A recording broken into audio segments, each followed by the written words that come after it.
Yeah, obviously excited for our guys to get into this week, get back into Big Ten play. When the schedule came out a long time ago, knowing that we had to Wyoming, which is going to allow us 2 bye weeks, then obviously moved Chattanooga into that Thursday night game. I thought it would be an advantage just going into the Chattanooga game, and then hopefully for an advantage for us getting ready to play at Wisconsin. So I think our guys enjoyed a little bit of day off on Saturday, watch other people work. Got a good jump yesterday, and today is a day off in our program. So we'll jump into it tomorrow, but I like where we're at from a health standpoint. Josh McCray, kind of a work in progress. He actually started running on land and doing the things that would indicate that he's getting closer to his return. I don't know if it'll be this week or next week, but excited for him to continue to move in the right direction. Overall, the rest of our guys got out of it pretty healthy. Don't really foresee. I actually get Jamal Woods back. He's been out the last 2 weeks. He got cleared about 24 hours before the game last week, so to get him involved this week in practice will be a huge advantage. It's going to be a tough game, obviously, 2 teams that play a physical style of play, and where that is. But otherwise, everybody else should get back to being back with us. And with that, open up for questions. Talked about these rematch games. I imagine what happened last year, this is going to be one you guys will look forward to. Why do you think your program is more prepared to play Wisconsin now? I think just the general work in progress, but this is going to be a great one, right? So this is week 5, rematch 2. Last week when I got the question about playing an FCS opponent, I kind of gave the answer that I gave because this is the same thing, right? We're playing a Big Ten opponent here, but it's really our second Big Ten opponent. It's week game 5 of our 12 opportunities that we're guaranteed. It's the second rematch game of 7, so a lot on the table. But this game is about Illinois going to Wisconsin and playing on a road environment in a Big Ten conference. I don't believe we've won there since 2002, as pointed out to me. So not an easy place to win at. Obviously, I know that more than anybody. And I think the flip side of it is our guys really – since we got together last January, we've kind of said what's behind us is behind us, what's in front of us is what matters. And they've really taken that approach all the way through till I left them yesterday afternoon. I expect this Saturday to be more the same. Coach, 2 very good and up-and-coming defensive coordinators going head-to-head. What makes Jim Leonard and Coach Walters so successful, do you think? I've had Jimmy as a player. I've never worked with him as a coach, but my guess is a lot of things that made him a great player is what makes him a good coach, and then just to compete against him last year, you can see all the things that he does kind of tie together. I'm sure he's really good. I know this from recruiting against him that he's obviously a guy that has the ability to connect with players. It doesn't matter DBs, wideouts, running backs, D linemen, linebackers. He's probably very, very good at player communication. He's his own man. I don't think he does anything different than the things he believes in. Obviously, I've worked with Ron. I never knew him as a player, but my guess is some of the things that I've seen from him as a coach are probably what made him a good player as well. 2 very talented guys that their results show that. I think they'd be the first to tell you it's not about Jimmy Leonard versus Ryan Walters. It's about the teams that play on Saturday. Both of them are great competitors, so excited to see really all phases of the game on Saturday play out. What stands out about the way your defense is kind of embraced is getting off the field on 3rd down? It seems you guys have a lot of success in defense. What stands out there? Well, again, it starts by what they're taught and what they're coached, but some really good players. I just think, during the bye week, I took a look at our roster and projected roster for obviously the rest of this year, but also in the years to come, because that directly affects how you recruit, right? And up front you have really a 3-man rotation at defensive end that's pretty solid, pretty deep. 2-man to 3-man rotation at nose guard. 3 or 4 guys on overhang players, outside backers. 3 inside linebackers that play really well, and 4 of the 5 defensive backs that have played a lot of really good football. 3 of the 5, and then Quan and Taz and Kendall are kind of new to the mix, but you just got a lot of guys that have played good football. It's their 2nd year with Ryan. I think all the same things you guys asked me questions about, with the offense continue to grow with Barry. Now it's their 2nd year with Coach Walters, what they say and what they hear. I saw a quote from Johnny last week, and he, I think, was asked kind of the same question. He basically said something to the effect of, we have a better understanding of what Coach Walters wants now more than ever. I think that's really how our entire program feels. anybody that's been here since we've gotten here. So it's just more of the same. What makes Wisconsin so good in terms of system? Obviously, you had a part in that and what they are now. But Yeah. how does their system dictate what they are? Yeah, they've just continued to evolve.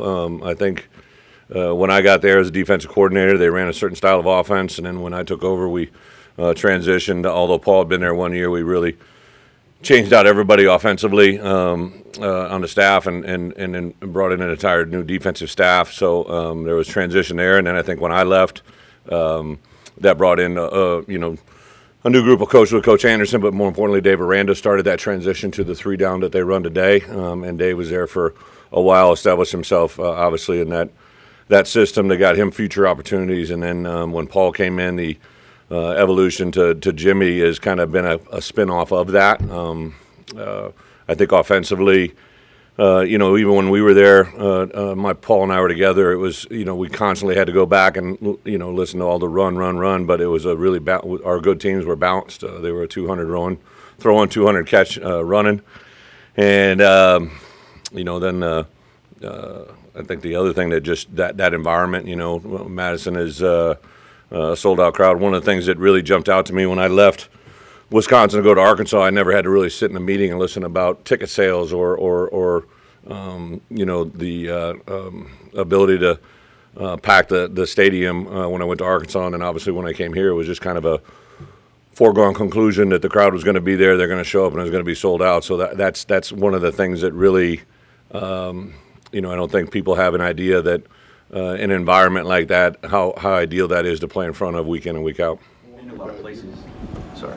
Along with that, you have a small group of guys who have actually played at Camp Randall with fans. Like, what do you tell them about how to brace for that? Well, a couple different things. The good news is, kind of like when we went to Penn State in Minnesota last year, we knew we were walking into a hostile environment. Penn State has over 110,000 that we were walking into. Every stadium's a little bit different, but we have been able to have success at stadiums when we were the visitors. So I know they've done that already. Camp Randall is a unique stadium. It's very vertical, so it's very loud. They've obviously redone the one end zone, so I'm excited to see that. I haven't seen it. Obviously, I haven't been back there. I've been in Madison twice since I left, but never on the football field in this environment. I've never been in the visitors' locker room as a competitor. So, but there are a lot of things I learned about our visitors that visited us when I was there that I've definitely shared with our team, and we're kind of working through those things this week. From everything from, their locker room is all very light blue. It's not quite pink, but it's light blue. It's very nice. It's a big locker room, a lot of space, a lot better than I would say most of the majority of the Big Ten Conference visiting locker rooms. It's one of the better ones, it's a first-class stadium that should bring a lot of fun to the kids to visit. Starts a stretch of 4 games in division. Is that part of the talking point with the team at all, or is it kind of similar to what you were talking about last week with it's just the next team? Yeah, good point. We've really kind of broken it down to the way the schedule laid out was we were going to play 3 games. One of those was going to be a Big Ten game, take a bye week, come back, play Chattanooga, then 3 divisional opponents, take a bye week, come back and play 5 Big Ten, with a couple of those being a crossover at the beginning and the end, like start with Nebraska and end with Northwestern. So however you want to dice it, we're through 4, so we're a third of the way through the total number of guaranteed.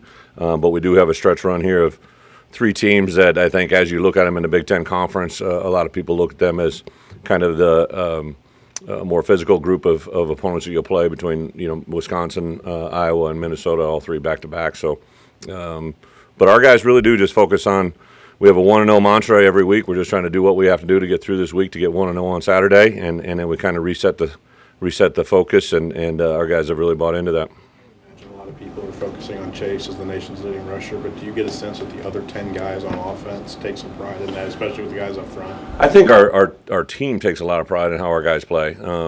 I saw a quote from Pilstrom that somebody asked him in reference to, how does it feel to block for Chase Brown? And he made a reference. He said, I expect him to pull off his shirt and show the Superman, right, at some point. And that's just Pill just having some fun with the moment. He said, I love blocking for Chase Brown. I did make a point after the Wyoming game, the very opening play, everybody made, obviously, and deservedly so, that was Chase created that play. He made a guy miss in the background, bounced it, but it was really turned into a big play because of Pat Bryant straining down the field to make a block. And I just pointed out to them there, like, every guy in offense, if you want to be the guy, right, that doesn't give that extra step, doesn't give that extra strain, doesn't give that extra second of blocking that allows him to maybe get by you or break an arm tackle, it's going to show up on film. And our guys take a lot of pride in that. I think anytime he's in there, they feel he touches the ball, they have a chance to go the distance. When you were at Wisconsin, you had a bunch of the really good running backs. Looks like they got another one now. Just Yeah. What do you think about this guy? One of the things that NFL teams like to do is they love to have comparisons, right? So I learned that when I was in the league, like, so this offensive lineman, who does he remind you of, right? And on this tight end, who does he remind you of? So I obviously naturally get the comparison Chase to any of my previous running backs. And, I think he's a blend. Chase is his own unique animal. I've had very fortunate. I remember playing in a Rose Bowl game where my top 4 running backs eventually played in the NFL, first-round draft picks, third-round draft picks. Chase has something that not a lot of guys have. Chase has an incredible burst, so he can literally burst through a hole and show short area quickness. He also has long stride strength, right, which means he's long stride speed. He has the ability to pull away and create a big play. He has the ability to run through arm tackles, and he's a very physical back. And then the thing that probably sets him apart than a lot of running backs I've had, he truly does have third down value, where he can catch the ball really well. He can be used in protection. He can be used as a blocker in down the field schemes. So he's a very unique prospect, and I mean this with all due respect. He's a good player right now, but he's getting better every game. That's a good one from Wisconsin too. Yeah. So what do you think about him? A couple good ones. I think. couple good ones, right. Yeah, Allen's good. I think that they've prided themselves on their ability to run the football, and he obviously ranks in the nation's best as well. So we got a tremendous task out in front of us. It'll be by far our biggest test defensively to play against them. And I like the idea of this game. It's if you're truly a Big Ten fan, you're going to love watching this game. I think we've made strides from where we were a year ago, but that's only going to be determined by what you see on the field. Coach Lenny told us that he thinks the team is beginning to establish an identity. What do you think that identity is? Is it the identity that you envisioned? Coach Lenny, you talking about offense, or is it a general question? Or? Offense, yes, but from your perspective with the whole team too. Yeah, I think any team, as it starts the season, they take an identity of their own. Last year we had a really strong group of, 5th and 6th year seniors that had their personalities come out.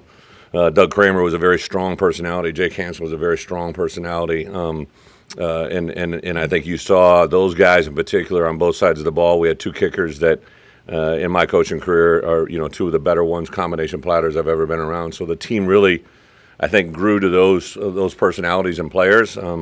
This year I knew we had a host of good players coming back, but now you have Palcho, who has a different voice, Pilstrom. I think Julian Pearl has a really big voice in the offensive line.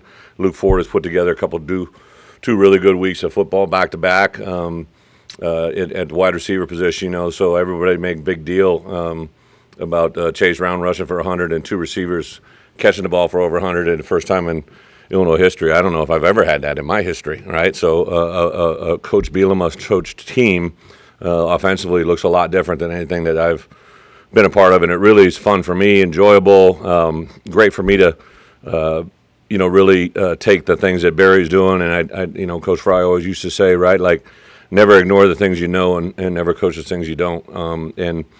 So there's learning curve as a head coach with an up-tempo offense, the way we practice, the way we game plan, the way we strategize has been a lot of fun. And then I think even like this morning, I was with the defense staff for about a half hour about different techniques up front that we kind of put together as a defensive collective group and talk about how they could apply to our game plan this week. And then, to be really honest, special teams coordinator with Coach Snyder, he and I working together this year with special teams has been a lot of fun in the return game and different aspects that we're using in special teams. So it's really just been a year that's been a transition, and we're 4 games into it, and I'm excited to see where 5 goes.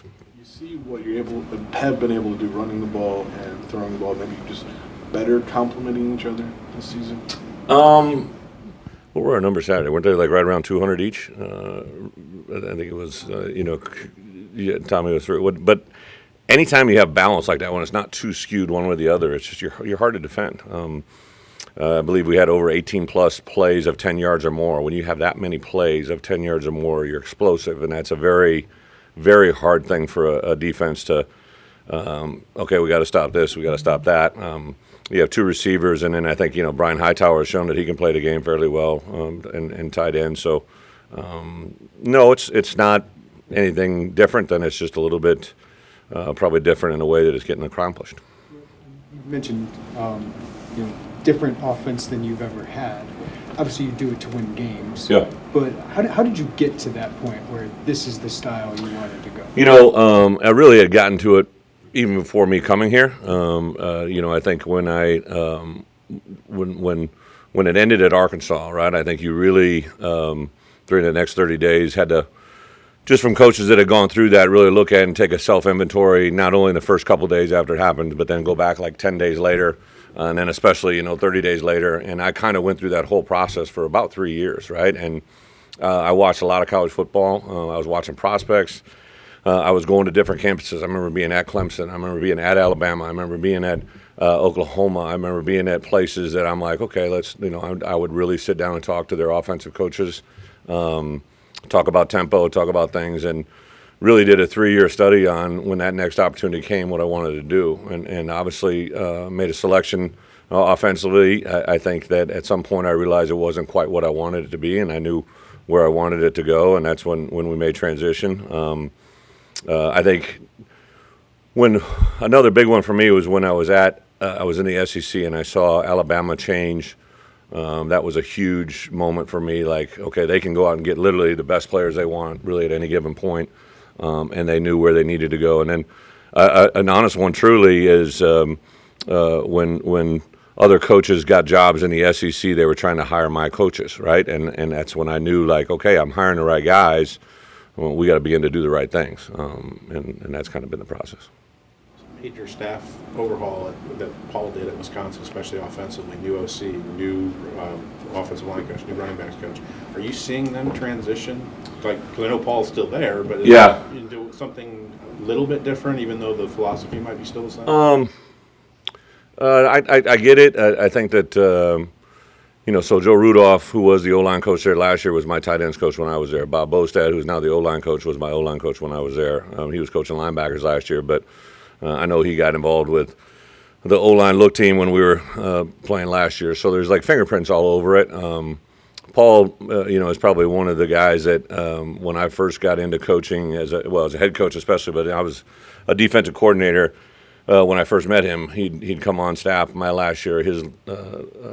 His first year was my last year as defense coordinator before we transitioned, and his knowledge, his football acumen, his ability to relate to players and get along with them was easily seen, right? And then I love competing against him. A lot of times our scrimmages, I had kind of grown stale and just kind of, okay, I'm going out playing defense against this offense, but he would bring something new to the table all the time and to keep your mind fresh. I definitely see Coach Bostad as the offensive line coach. I definitely see his fingerprints on what they're doing in the run game. I can see Coach Ingram. I played against the Ravens, so I kind of can see the elements of some stuff there that's beginning to happen. Defensively, without a doubt, Jimmy has got a system in place and stays pretty consistent with that. But yeah, you can see things. I challenge our players all the time. So we're playing Wisconsin. So as a defensive lineman, you're going to go against the left guard and the right guard. They're both playing guard in the same system, but they're both different players because of who they are, right? And that's when now we're 4 games into it, or 5 going into our 5th game. You get a lot of film on who they are, right? Like, what is that? Who is that guy, right? I know what his jersey number, I know what his name is, but how does he play? And that's the fun part for coaching. You said time and again, this is about Illinois, Wisconsin. Just in your first, you said you haven't been back there. Yeah. Have you thought at all over the last year and a half about what that might be like to go back into this place you have so much success? I've thought about it a lot, but probably not in the context of what you think, right? Like, so one of the benefits of this, which is, related, unrelated, is really the first time this ever happened to me.